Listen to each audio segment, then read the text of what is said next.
Welcome. In today's video, we'll guide you through the updated steps to add a new job life event on Facebook. Whether you've just started an exciting new role or want to share your career milestone with friends and family, this step-by-step tutorial will help you create a polished post in no time.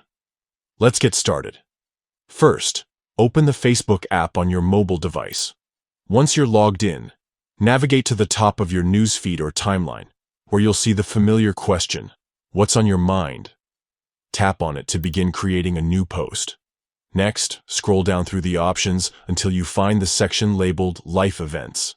This is where Facebook allows you to highlight significant moments in your life. Tap on Life Events to proceed. Now, from the list of categories, select Work. This will bring up various work-related options. Since we're focusing on adding a new job, tap on New Job to start filling out the details.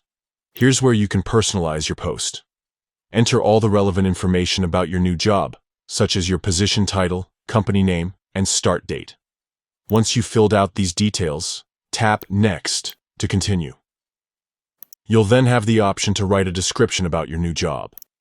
This step is entirely optional, but can be a great way to share more about what excites you about this opportunity, or any other thoughts you'd like to include.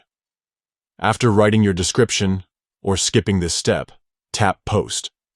And that's it. Your new job life event is now live on Facebook for your friends and family to see. It's a great way to celebrate and share this important milestone with those who matter most. Thank you for watching. If you found this guide helpful, don't forget to like this video and subscribe for more easy tutorials. See you next time.